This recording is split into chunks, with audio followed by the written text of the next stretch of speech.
Welcome to part 3 of perception. I forgot to add on the last slide why it's important to think about self-esteem. And I briefly mentioned it, but I didn't really go into it, so I want to go into it real fast here. Self-esteem is important because our esteem affects how we communicate to other people. It affects how we communicate to ourselves. People who have low self-esteem tend to be a little less direct when they communicate. They use indirect methods like texting or emailing as opposed to face-to-face or even a phone call because it's less face-to-face. They tend to be a little bit more negative when they talk to other people about themselves. Like they use words like, I can't do this, I'm bad at this. Or they tend to be more negative when they're talking to other people about other people. So you tend to be like, oh, they only succeeded because they got lucky, or oh, they only succeeded because they were in the right place at the right time. When you feel good about yourself, you use positive words. So like even if you might not be able to do something if you're having trouble, you don't say, I can't do this. You would say something like, oh, I'm struggling, but I'm working really hard to get better at it. When you talk about other people, when you feel positive about yourself, you tend not to denigrate them. You don't put them down. Even if you don't like them, you're like, oh, they worked hard. You might not be a big fan of that person, but hey, they worked hard, they earned it. And so that's why it's important for communication to work on your self-esteem, because it's going to really affect how you communicate. Just the next time you're talking to somebody, listen to how they talk. And if they tend to use more negative words, they probably feel they have a low self-esteem. And I do that all the time where I'm like, I'm sorry about yourself. I don't say it that way, but I'm like, sorry about your self-esteem. Do you want to talk about it? And they're like, what are you talking about? And I'm like, well, my bet is you have low self-esteem because I can tell by the way you're communicating. And just pay attention to the way people communicate, and you'll see it. And so that's why self-esteem and understanding it as part of the communication process is so important. It's so important to try to elevate it and ignore what other people say. If you like it, if you think it's a positive thing, whether society does or not, screw them. Believe in yourself. So anyway, that's that. Now we're going to move on to something else I forgot because I just re-added this. This isn't in the book. This is something I used to do in my old stuff, and so I forgot it was here until just now. And that is, how do we check the accuracy of our self-concept and self-esteem? Well, there are 3 ways that we can look for accuracy. Number 1 is it's what's called incongruence. And incongruence is the gap between reality and how you perceive reality. So let's say you're like, man, I'm fantastic at singing. So you go on American Idol, right? And you go on American Idol, and you're like, hang off. And everybody's just like, oh my God, you are the worst singer ever, right? But you're like, my mom told me I was good. That's incongruence. We all probably have a little bit of incongruence where we think we're good at something, but we're really not. And so you need to start paying attention when you're doing these things. How do other people react to that? If you think you're a good cook, but if nobody wants to eat your food, probably not a good cook. That's one way to check for accuracy. Another way is self-fulfilling prophecies when it comes to self. We're going to talk more about self-fulfilling prophecy when it comes to others in a little bit. When it comes to self, if you think you're going to fail, if you think you're bad at something, you're probably going to be bad at it. So, and there's a reason for that. So let's say you're like, oh my God, this is math. I'm going to do bad at math. I'm going to fail this test. So what are you not going to do when it comes time to take the test? You're not going to study because you already tell yourself that you're going to fail no matter what you do. So then what happens? You fail the test. And you're like, see, I told you I was going to fail. Well, you failed because you didn't work.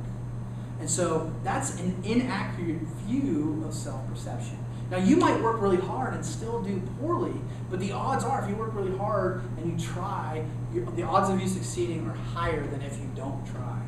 So start taking a look at yourself and say to yourself, are there any things that I'm failing at that I think I shouldn't be failing at? Or that I'm failing at, is it really because I'm actually bad at it, or is it because I think I'm going to be bad at it? And I think you'll be surprised at how many things in life that we do that we're not actually as bad as we think we are. And then another one is we tend to filter messages. And so we want to hear what we want to hear. It goes back to the 3 steps, right? Organization, stimulation, and interpretation and expectation. We hear what we want to hear. And so we tend to pay attention to the only part of a message that we want to hear. And that causes problems. So for example, your teacher tells you, hey, this assignment is due, this, that, and the other, and they go on, and then the last thing they say is, please read all the instructions. But your mind is already past that, doesn't hear that part of the message. Well, then you don't read the instructions, and midway through the instructions there's a sentence that says, just put your name on the paper. And so you go and you do this whole big assignment, and then you get a 0 on it because you didn't follow instructions. Because you filtered out the part of that message. Well, then what happens? You failed, so you get angry, you get upset, right? And so these are ways that which you can check how accurate is my self-concept. Do I have the skills or the traits that I think I have? Is it accurate? Am I paying too much attention to certain things over others? Am I giving in to these self-fulfilling prophecies? Which is it? So that's another thing that I forgot to talk about in the last video. There's another part. Holy crap! There's all these parts that I forgot about. How do we change our self-perception? Because these are things I added from old books. That's the problem when you use a book that you're not super happy with. You got to fill in the gaps. And I always forget that these things are here because I get excited like a crazy person. I told you I was weird back in the welcome video. But it's important to understand that your self-perception can be changed. And that's the first thing you have to be aware of, is it can be changed. Your self-perception, which is your concept and your esteem, are not static, right?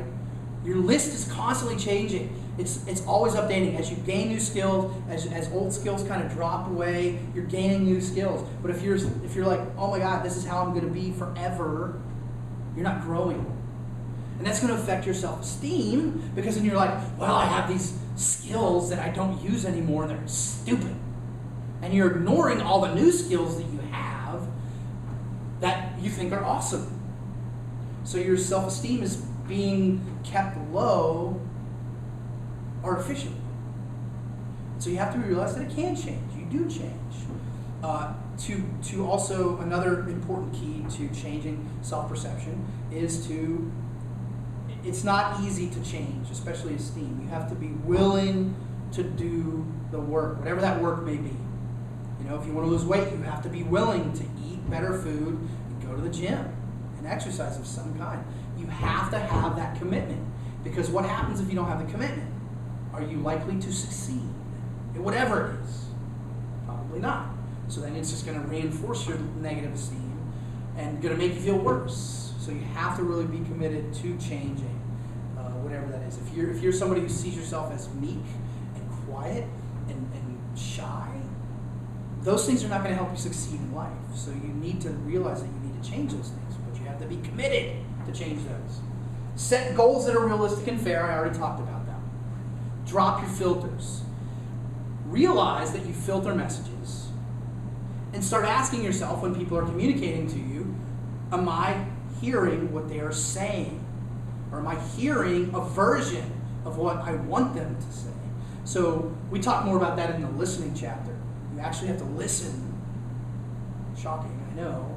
You have to listen to the message. And when it all fails, there are techniques out there. There are therapists that can help you. I know in America we have this negative image of therapists and counselors, but they're really good at listening and helping guide you and giving you exactly what you need to hear to change your self-esteem, and which will affect your self-perception as a whole. And so, but the big thing is you got to realize it can be changed. You're not set in stone. You're not a static individual, and it can be changed. And as long as you are committed to making that change, it can happen. And so that is the end of that section, I promise. So this this section, we're going to look at how we form impressions of other people. How do we perceive other people? And that's called impression formation.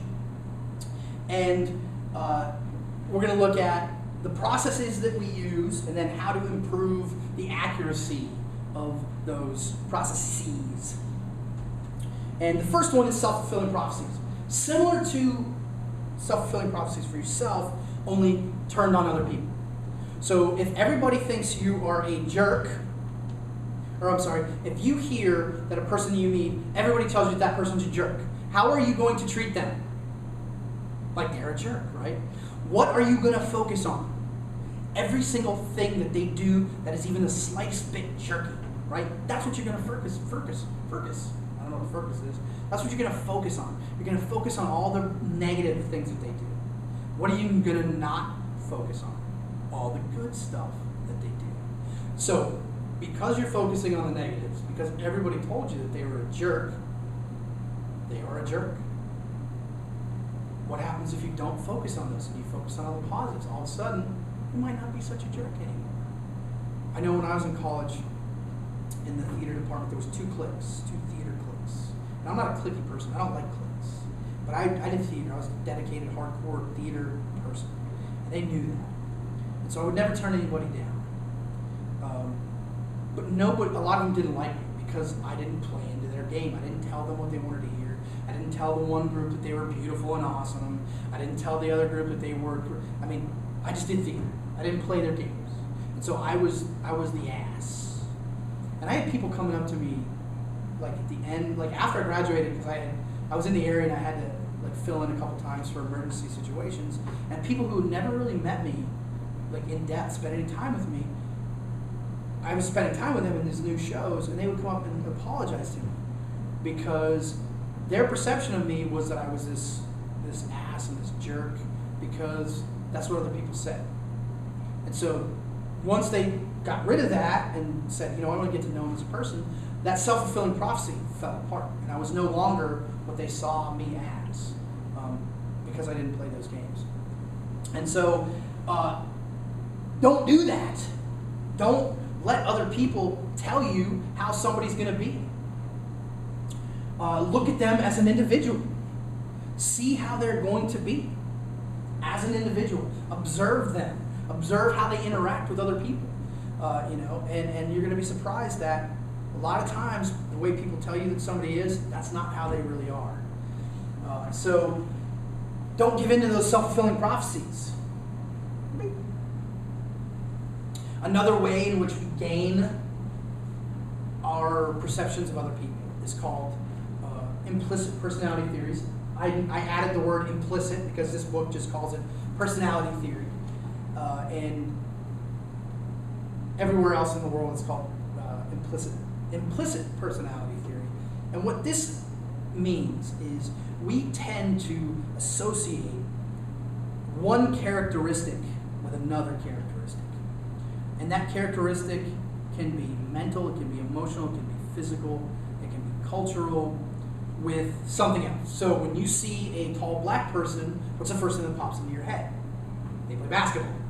When you see a fat white guy with red cheeks, big long beard, you assume because they look like Santa Claus that they are jolly. Trust me, I grew up around bikers. I knew lots of fat, red cheeks, long white hair, white beard guys that were anything but jolly. And so that is personality, implicit personality theory, is just because somebody wears glasses doesn't mean they're smart. Just because somebody's Asian doesn't mean that they're going to be smart. Just because somebody's black and tall doesn't mean they're going to play basketball. And you can see where implicit personality theory leads to misperception. And you'll see on the screen in front of you, it says complete this sentence. Ben is charismatic, intelligent, and, well, charismatic, intelligent don't really go with boring. So your mind wants to fill in enthusiastic because that seems to go together. But guess what? Ben can be charismatic and intelligent and still be boring because traits aren't linked with other traits necessarily. Now they might be, but that's not necessarily, that's more of a coincidence than anything. And two of the most visual of the implicit personality theories are what is known as the halo effect and the horn effect. And the halo effect basically states that when you see somebody do something good, something positive, you assume that they have all other positive traits. So let's say this was a traditional classroom, and on the first day of class, Julie baked some brownies. And so in front of the class was a big plate of delicious brownies, and everybody eats them, and so we associate Julie with good stuff. And then let's say later on in the semester, somebody writes a big message on the board that's this like welcome, encouraging message because it's right before a test. Our first thought is going to jump immediately to Julie in most cases. Why? Because we saw her do one good thing, so our brain wants to assume that she does all good things. But guess what? It doesn't work that way, because even serial killers are nice sometimes. That's the halo effect. We assume that they have a halo. And the opposite of that is called the horn effect.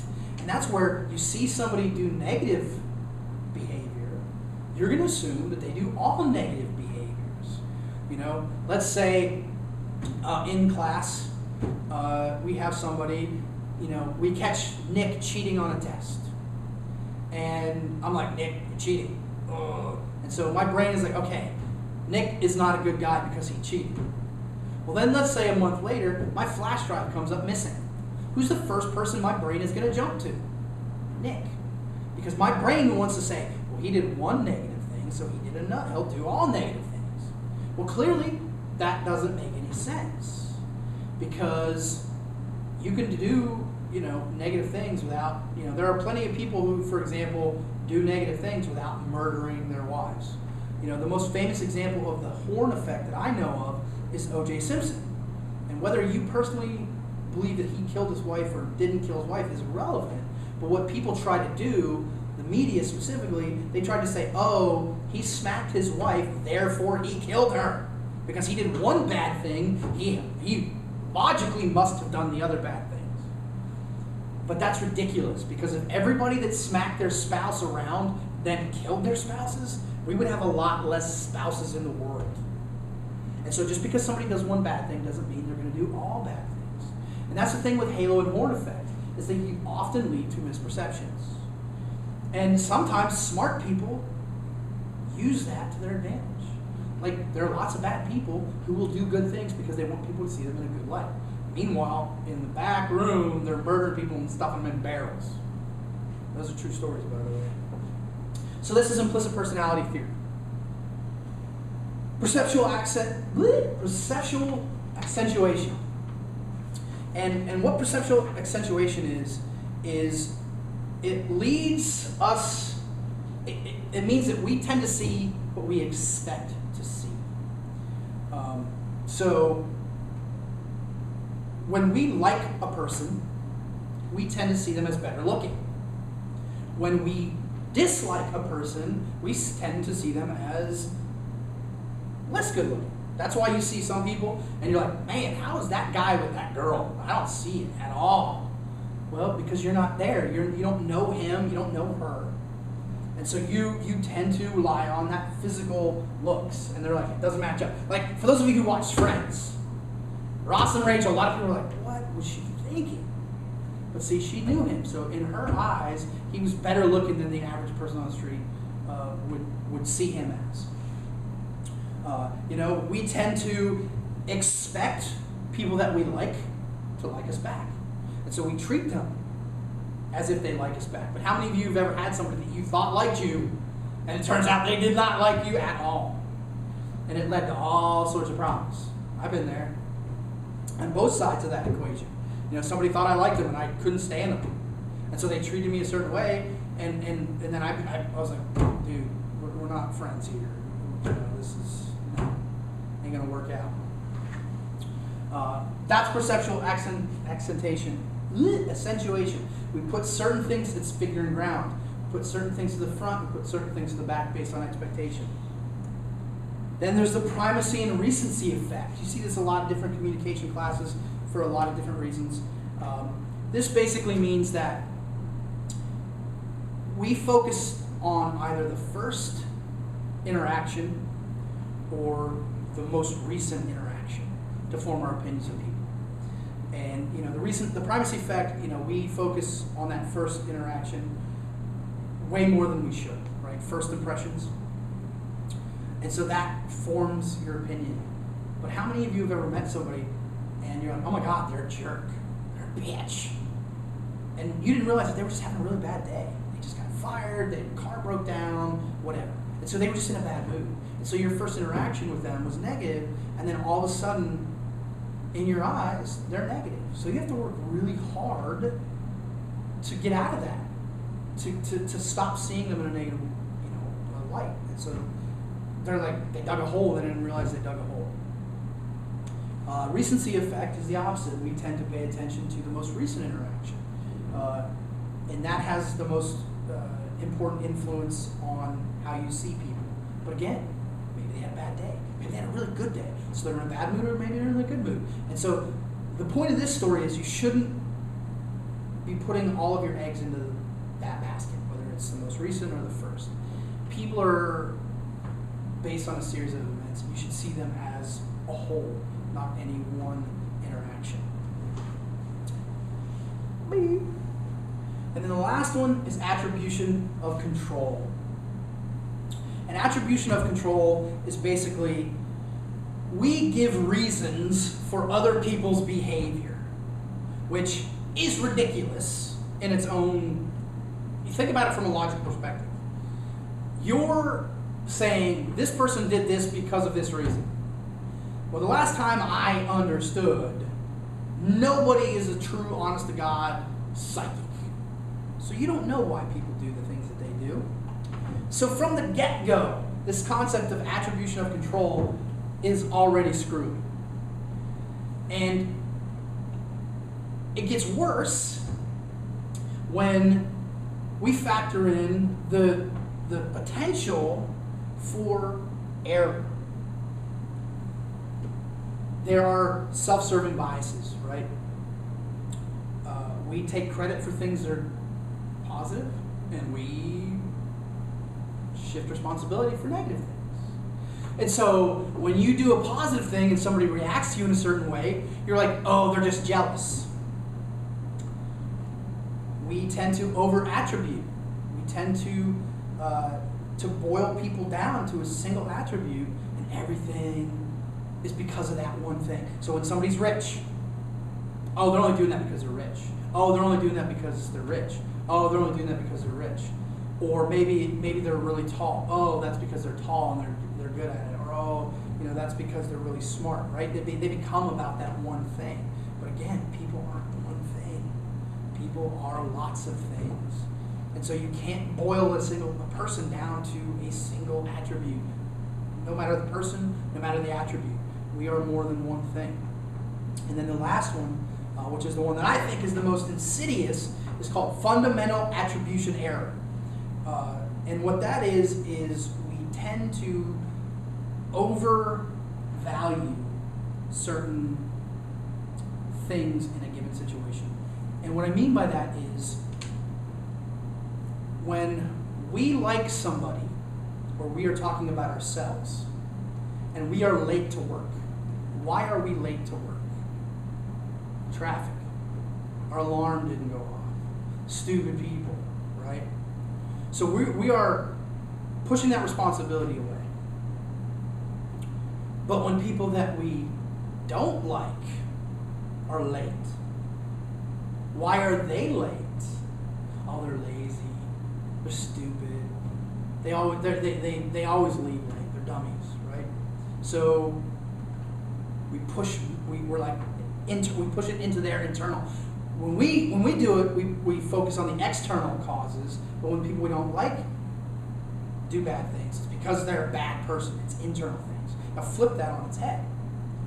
When we succeed, or people we like succeed, they succeed because they worked hard, right? Internal attributes. But when people we dislike succeed, they succeeded because of external attributes. They were lucky. They knew somebody. There was the whole, they were doing casting couch rumors. Oh yeah, it's because they're this, right? You can't, but that's stupid because there are plenty of people out there who you like that are crappy people. That they leave for work late every single day. And there are people out there that you hate who work their butts off and succeed because they worked hard. And so the moral of the story is when somebody succeeds or somebody fails, you shouldn't be assuming that you know the reason, because that's going to change how you perceive them as individuals. And that's going to be the end of part 3. Join us next time. Same bat channel, same bat